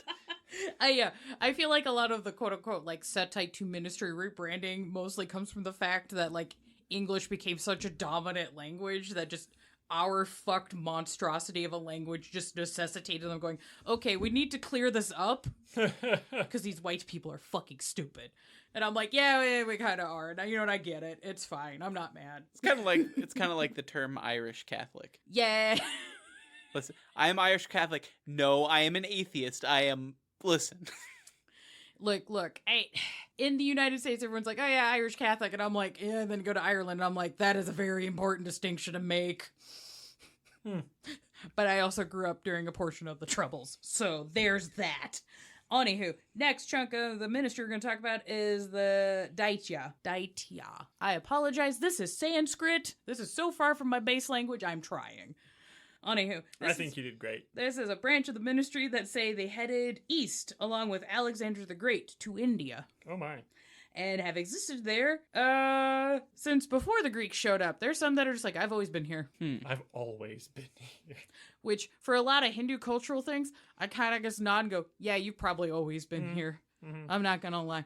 The two very early founts of civilization, quote unquote, in the human record is India, Egypt, portions of China. Like those three, just poof. Anywho. That also explain why they specifically are not too into the whole Cain vampire religion. Yeah. Just Christianity, Muslims, Yeah. any of the Abrahamic stuff. They're like, but we have people old enough we can provably tell you. Like, we've been doing this thousands of years before all this nonsense. There's, like, even portions of the books. Like, yeah, we were, like, kicking around doing our rituals and temples and stuff before all this Hebrew nonsense kicked up. And I'm like, I don't want to quote that. Well, too bad you I just did. I did. Yeah, it was just like, this is understandably dismissive given the cultural context, but I feel like just kind of saying that's a little much. Yeah. Anywho, back to India. While the Daitya look at gods like Shiva as their set, they refer to themselves as the Daitya, which is a race of giants known as the Asuras. This is also a giant rabbit hole I went down because I am not Hindu. I know surface level Hinduism. I'm trying my best. So if I am wrong, fucking tell me, please. But this is my understanding of what was given in the World of Darkness text and also what exists in the religion. So that context out of the way. So the Asuras are basically demonic beings that are counter but related to the Devas, which are like an angelic being. And the Daitya form the first and lowest possible ranking of goodness within the celestial caste system. So, like, they're devils, but they're, like, the least problematic ones, and they could potentially, like, if they're good enough, maybe, like, work their way up in their next life cycle up to the next chunk of the chain. So they basically, like, neutral or, like, worst but good? It's like chaotic neutral. Okay. I guess would be the best way to explain it, where it's like, they're little imps. They're just little guys. They could do super evil, fucked up things. They're not good, but, you know, they have the potential. They could, yeah, there's potential there. If they wanted to work on their, like, karmatic cycle kind of a thing. They're like trickster gaudy kind of situation. Yes, very that. The Daitya view their role as the inverse of the holy Brahmin, which is like the priest class. It's like one of the higher rankings of the caste system. And they are seeking to fight the gods and disrupt the order of society while also helping other vampires maintain their duties within the caste system as demons. Because for the Hindu vampires are inherently demonic. Okie dokie. So the DHS thing's like, okay, we're demons. We're going to be the best at it. Because that's what we're supposed to be doing. So this can get pretty nasty. It can. The Daitya will also maintain their own practices of meditation, fasting, partaking in rituals, and avoid feeding from a mortal that a lower caste vampire had fed from. Rude. Yeah. There's a lot of things with the Indian caste system that's very just like, that's fucking rude. But also as just an American, I'm like, we kind of have our own like social caste system that we do to ourselves. And I'm like, this is also rude. So I'm not going to be out of pocket as best I can. The Daitya will also seek to encourage consumption and destruction, believing that this will bring about what is known as the Kali Yuga, which is the final age of depravity before Shiva opens his third eye to eliminate all of the universe to leave a pure, clean slate to begin the cycle all over again. Yeah! So Indian Ragnarok is the best way to explain that quickly and trying to not be dismissive. So they're like, yeah, our whole thing of, let's go! Chaos reigns. The Daitya tend to act more directly than the rest of the ministry as they are accepted as part of vampiric society in India. So the rest of the ministry is like, okay, we gotta be sneaky and quiet and covert and like, these guys are like, nah, man, let's do it. I'm gonna go in this temple and fuck shit up. Alright, so. I also like the note that also just says, they're also just more accepted in vampire society in India. Yeah. So people in India are just like, they fuck shit up and they're like, cool. They're supposed to. Yeah. Yeah. There's like yogic practices where dudes will just be like fucking naked in parts of town just doing yoga, but everybody's accepted. Like, yeah, he's a yogi. He does his yoga naked. Whatever. That's what he does. But if you're not a yogi doing naked yoga where you're supposed to be and you're just nude, that's a big problem. Yeah. So it has its ups and downs. Right. Yeah. The last group we're going to talk about is the Talik. I also don't speak Aztec or Mayan. This is the best I can do. I am not great at pronouncing these words. I feel like as being a citizen of the Americas, I should get better at working on indigenous pronunciations. It's on my list. I'm sorry. I'm failing. Anyways, vampires. These are vampires that existed in the Mesoamerica area when the conquistadors arrived to the New World. So repeatedly, vampires are like, we're going to the places no one's explored. Fuck, there's already people here. And on top of that, there's already vampires here. What the fuck? It's crazy. So these vampires, the Talik claim to be descended from Texcatlipoca, an Aztec god of darkness and magic, which is also very metal. They believe that their rituals and blood sacrifices would keep the sun safe during its nightly travels through the underworld. Yeah. Which sounds cool, and then you're just like, Wait a second. What? The sun goes where now? Yeah, sun goes to the underworld. Every day when the sun sets, it dies and goes to the underworld and then is reborn. And needs protection there. Yes. That's blood. crazy. Mm-hmm. Yeah. Crazy cool. Cool. Yeah, the Yeah, I Talik agree. also ruled openly over grand cities in ways that hadn't been seen since Carthage. So imagine being a vampire that survived the First Inquisition, the Anarch revolts, all this shit. You're like, okay, we got this masquerade thing. We got and then you go across the planet in a shitty wood boat. Like, half of your humans die of smallpox. You go through the shitty fucking jungle in, like, hot fucking metal suits. And then you get to these cities, and there's just dudes, fangs out. Being like, what's up? And you're just like, You're what vampires? We're vampires. Yeah, the way these were run technically was each city was ruled by a specific elder and then his childer, and these cliques of power were tied to how well the city thrived. So, like, your station with other vampires was dependent on how well you ran your city. Okay. We'll talk about more of these in the history episode, because that goes wrong. Oh. Interesting. Were the conquistadors some vampires too, I'd guess? Yeah, it was a weird mix of Camarilla and Sabbat vampires. Working together? No. Oh. Just showing up separately. Yep. Okay. A lot of Spaniards went across the ocean and true. fucked shit up. Quite a few. Yeah. We'll get into that in the history episode. I've yawed on too much. So disciplines. They get obfuscate to gather intel and take on new faces and do all sorts of sneaky snake things. Nice. You get Protean to snick and hide. Nice. There's a lot of amalgams to do Serpentis, if you remember that old discipline. That's not a thing now. If you really need to dredge more of that up for your campaign, talk to your storytellers, but it probably exists as an amalgam now. Yeah. Presence to enthrall the congregation. Of course. This is a fucking interesting power set, I would say. I want to put a big note. Blood sorcery. Yeah. So, in previous editions, Setites had an access to what was called the Path of Corruption. Players could take this path without having known blood sorcery previously, per the Setite book, page 38. It could be argued within the canon that these blood magics predate thaumaturgy and is one of the many sources the Tremere stole/studied to form their craft. Damn. Oh. So the mystery has some little beefs with the Tremere. Who doesn't Good. at this point? Yeah, I know. But then also the Tremere in modern times like shake their fists at the ministry being like, you stole thaumaturgy, and the ministers just look at them like, what the fuck are you talking about? What? Who are you? You drank so much of your own fucking piss that you were just lost in the sauce, my guy. What the fuck? So in the current editions, if you're wanting to dig into these aspects, there is the Calderon, which is a subset of the ministry that focuses on thaumaturgy. So these players can pick up blood sorcery or get a strange combination of blood sorcery and thin blood alchemy. Because the Calderon's like, oh, thin bloods, please come join us. Because the ministry don't give a fuck. They're just like, do you want to learn about Set? That's sick. Yeah. That's sick. Also horrifying. It's cool. They left a big... This is in the other actors section when they're talking about like sect things that are happening in the Blood Sigils book. And it's a little section about these ministers that live in Italy doing this weird shit. And I'm like, guys, this kicks such a fucking door in. Like, this is insane. That's rad as hell. It's so cool, but also, like, I wish there was more. I already have ideas for whole campaigns centered around that specifically. It's bananas.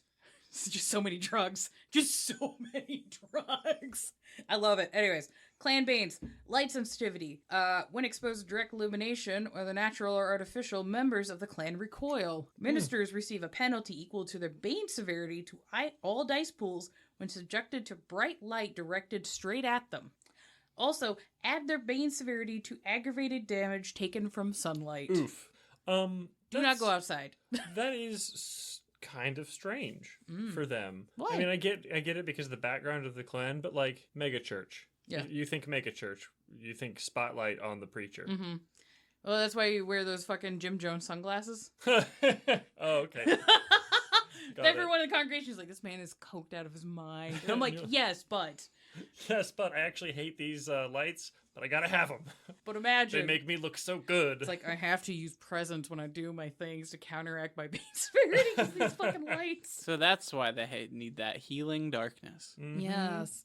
Yeah, the Setites, despite being from a desert climate, are sensitive to light, let alone sunlight. We'll get into that in the history episode as to why. Mhm. Interesting.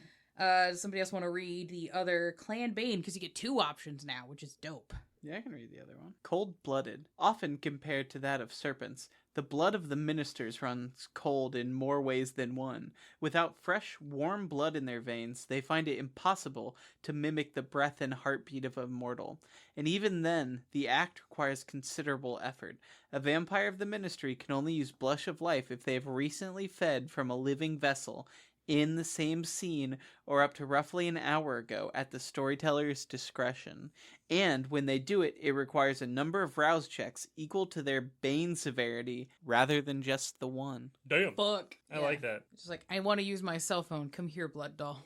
This might be a clan if you take that bane severity. You might also get a texting ghoul. Just yeah, or a stylus. Yeah, that's true. Could also get a stylus. Yeah, just flexing on the Lasombra. It's like, at least I can use a stylus.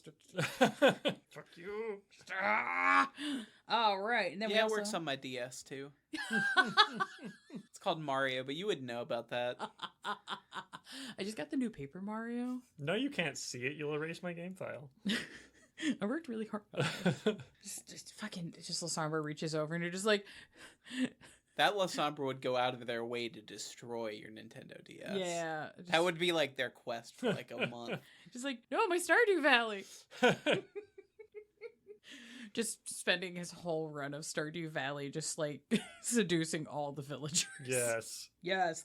Anywho, Clan Compulsion. Do you want to read that one? You're looking at me. Yes. Transgression. The prevailing wisdom of the clan of faith, or lies, is that everyone's mind and spirit are bound by invisible chains of their own making.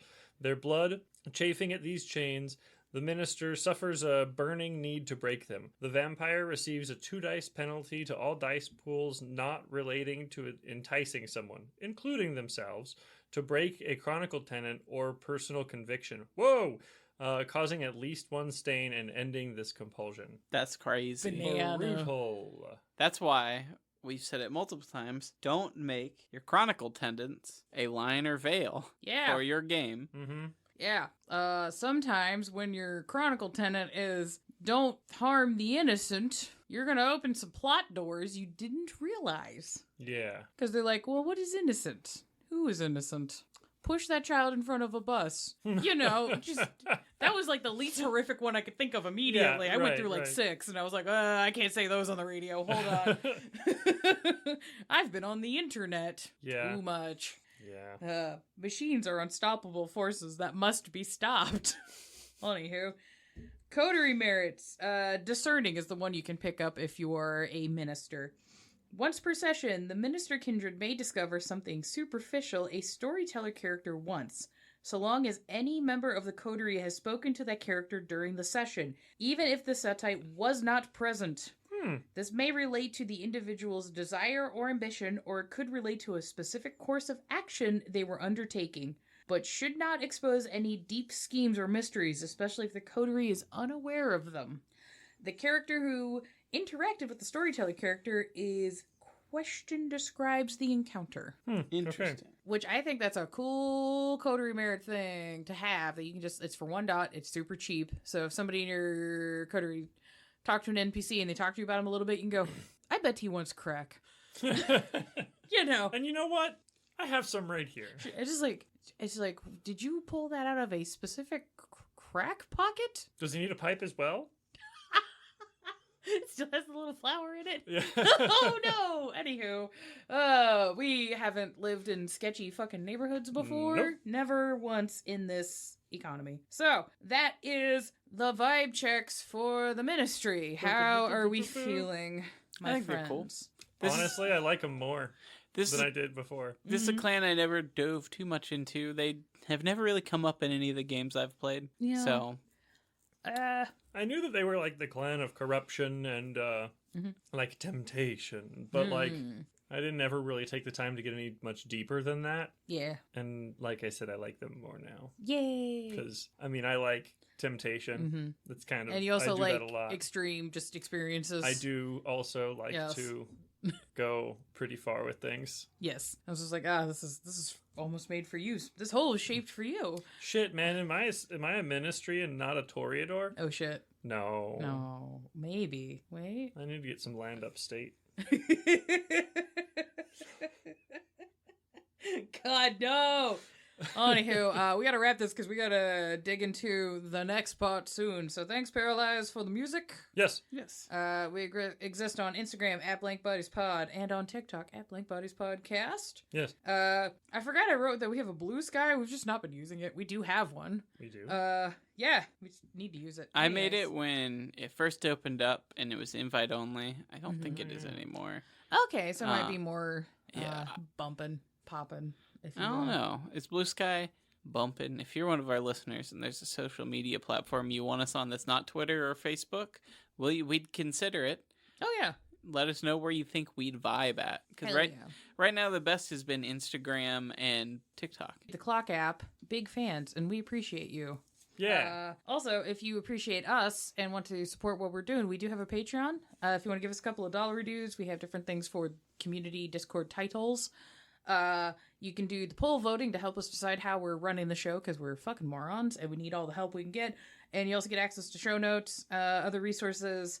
I do character sketches if you pay at certain tiers and various other fun things. Yeah, Support us in the work that we're doing. And a bonus episode for our patrons. You get a bonus episode that you vote on and pick the topic of. Speaking of which, I mentioned earlier, that poll should be up. That should be live right now as you're listening to it.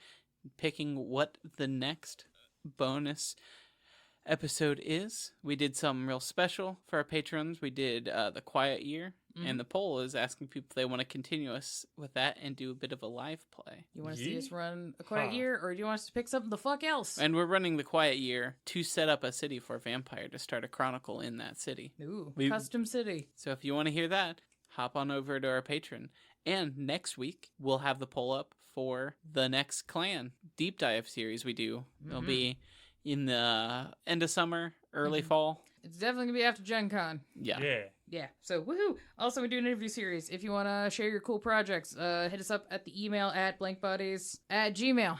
Blankbodies@gmail. Share your cool stuff. We like sharing cool stuff. Anyways, goodbye. Bye-bye. Get on out of here. Mwah.